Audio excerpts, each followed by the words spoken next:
ello, el joven tiene que mantener dentro de sus pensamientos alguna influencia, algún retrato, alguna película.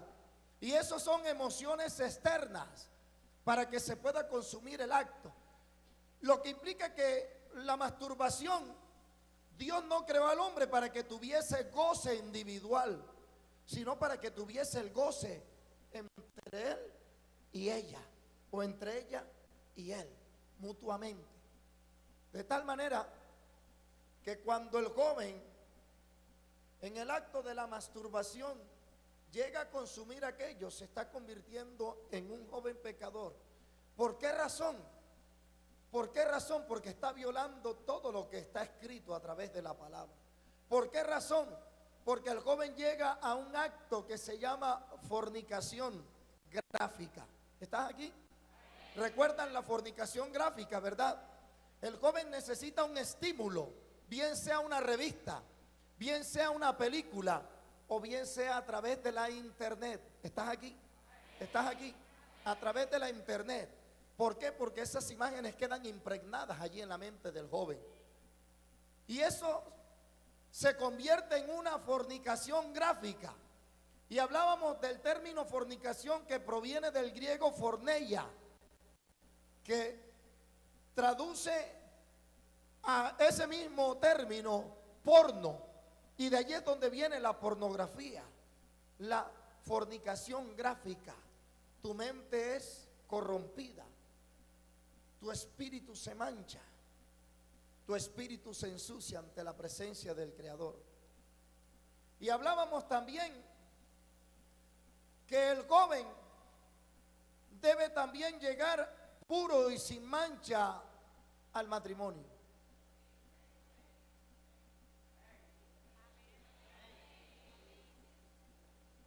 Y hablábamos de que las caricias no son permitidas en el noviazgo. ¿Recuerda aquello? La hoja, por favor. Yo coloqué el ejemplo de un pañuelo blanco. No puedo estar gastando mis pañuelos blancos cada vez que... Dame el frente acá, varón. Hagámonos cuenta que este era el pañuelo blanco la semana anterior. Cuando una joven permite que su novio, o cuando un joven permite que su novia, porque se dan los casos, a veces no es solamente él el que mete mano, sino que también es ella. Aló. Decíamos que el alma y el espíritu de aquella joven era como un pañuelo o como una sábana blanca. Y cuando el novio la toca, o cuando ella toca al novio, aquella sábana se más y se ensucia, ¿verdad? Y decíamos, gracias varón, decíamos que las caricias no son para el noviazgo. ¿Por qué causa? ¿Alguien recuerda? A ver, ¿alguien recuerda? Decíamos que las caricias son para el matrimonio, porque las caricias son el preámbulo, son la antesala para llegar a la relación sexual. Y yo creo que una pareja de novios no tiene relaciones sexuales. Y ese amén estuvo poquito. ¿Estás aquí? Las caricias son para la relación matrimonial, porque son la antesala, es el preámbulo para llegar a ese deleite, para llegar a ese goce sexual que Dios estableció. Y decíamos también, aparte de que se mancha, decíamos algo importante. Hoy no traje la mechera. ¿Cuántos recuerdan la mechera? Yo encendí la mechera, ¿verdad? Y le dije al joven Jonathan, ¿sí? A Jonathan, a Johan le dije que agarrara la mechera. ¿Y por dónde la iba a tomar Johan? A ver, por donde yo la tenía agarrada, ¿verdad? ¿Y qué le dije yo? Que por ahí no. ¿Por qué? Que la agarrara por dónde, por la llama. Y él me dijo, no, después me quemo, pastor. Hay jóvenes que se están quemando. Ah, después me quemo. Tú no sabes que las caricias son peligrosas. Y el que se esté quemando, mejor es que se case. ¿Estás aquí? El que se esté quemando, mejor es que se case. Porque así como esa llama, así es el pecado ante la presencia de Dios. Te quemas.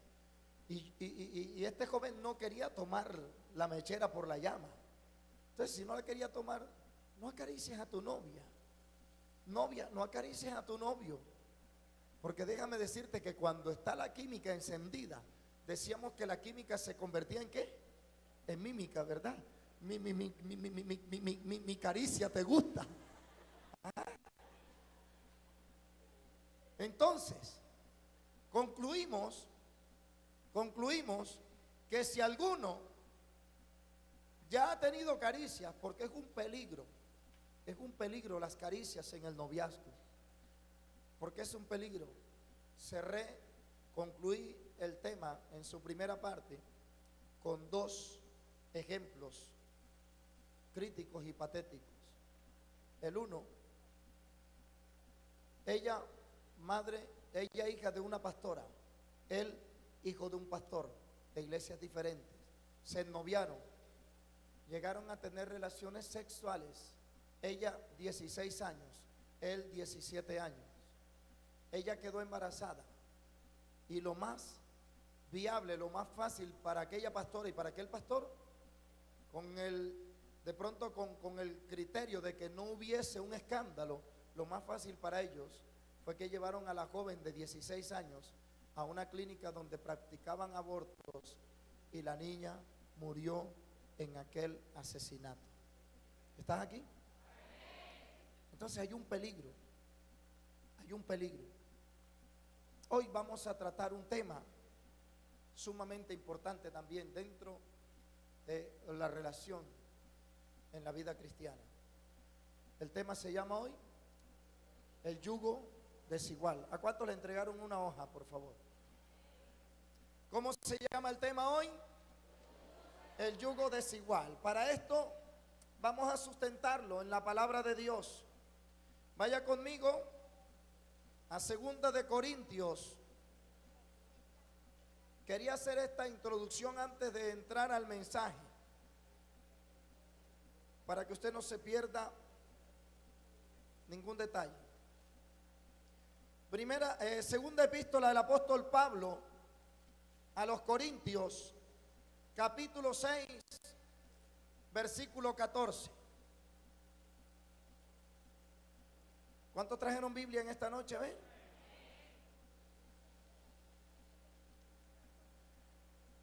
Segunda de Corintios 6, 14, ¿lo tenemos?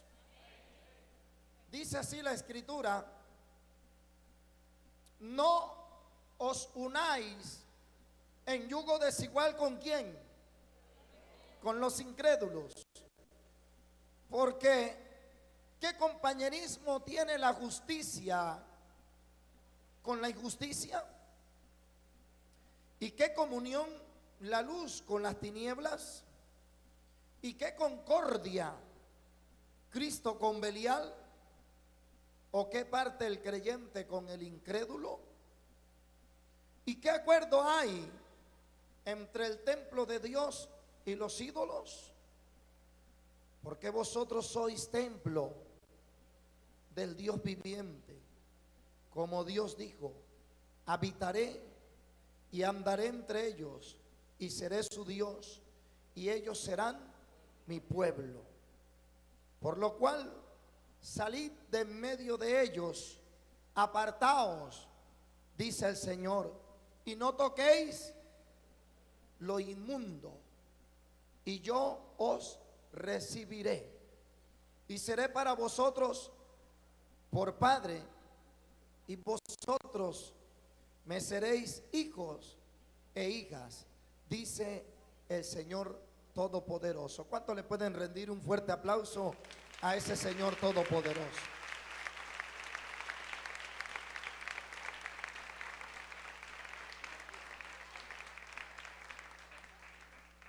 En el texto que hemos dado lectura en esta noche, El apóstol Pablo, bajo la revelación del Espíritu Santo, nos introduce algo. El apóstol Pablo, bajo esa revelación, nos da un texto ante el cual Pablo amonesta a los corintios, a la iglesia que se hallaba establecida en Corinto. Pablo en aquel momento les amonesta. ¿Y cuál es la amonestación?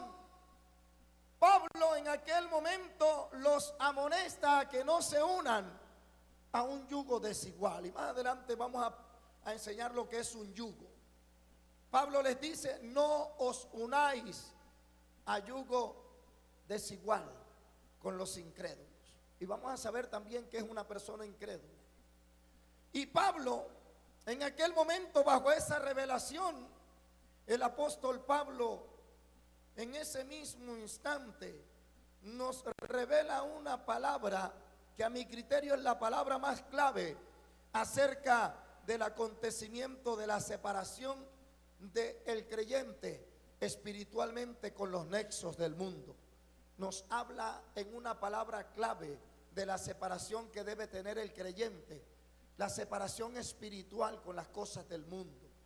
Y Pablo allí nos dice algo importante, que nosotros no tenemos que, óigame bien, no tenemos que unirnos con yugos desiguales. Pablo dice: no os unáis con yugo desigual con los incrédulos. Y si usted observa allí, a través de esta metáfora, porque es una metáfora, el apóstol Pablo en aquel momento nos dice: ¿qué compañerismo tiene la justicia con la injusticia? Es un interrogante, ¿verdad? Y ese mismo interrogante el Espíritu se lo hace al joven de hoy día. ¿Qué compañerismo? La palabra compañerismo viene del griego metoké. La palabra compañerismo habla del trato que hay con una persona en sumo acuerdo. Y Pablo dice: ¿qué compañerismo tiene la justicia con la injusticia? Hace una pregunta, y es la pregunta que yo puedo hacerle también a usted en esta noche. ¿Qué compañerismo tiene la justicia con la injusticia? Es como si yo le dijera en esta noche: mezcle en un vaso de agua un vaso de aceite. ¿Qué sucedería? No va a ser compatibilidad, porque son incompatibles el aceite con el agua. De la misma manera, Pablo está diciendo: ¿qué compañerismo tiene la justicia con la injusticia? Hablando del aspecto moral. Y Pablo sigue diciendo en aquel momento: ¿y qué comunión? La palabra comunión viene del griego koinonía. Koinonía, comunión. ¿Qué comunión tiene la luz con las tinieblas? ¿Y qué concordia? La palabra concordia viene del griego sinfonesis, que significa armonía, que significa sinfonía. Es decir, ¿qué comunión? Es decir, ¿qué armonía? ¿Qué sinfonía tiene Cristo con Belial? Absolutamente ninguna. Y Pablo dice: ¿o qué parte? ¿Qué parte? O sea, ¿qué porción, qué herencia tienen el creyente o los creyentes con el incrédulo? Ninguna. ¿Y qué acuerdo hay entre el templo de Dios y los ídolos? Cuando dice ¿qué parte tiene el creyente con el incrédulo? Está hablando acerca de la fe. Cuando dice ¿y qué acuerdo hay entre el templo de Dios y los ídolos? Está hablando del culto, del servicio que le rinde el cristiano al Señor y el servicio que le rinde el impío al diablo, a Satanás, a los ídolos y al poder de las tinieblas. Hace 5 interrogantes el apóstol Pablo. ¿Cuántos interrogantes no se hace el joven hoy día en la iglesia?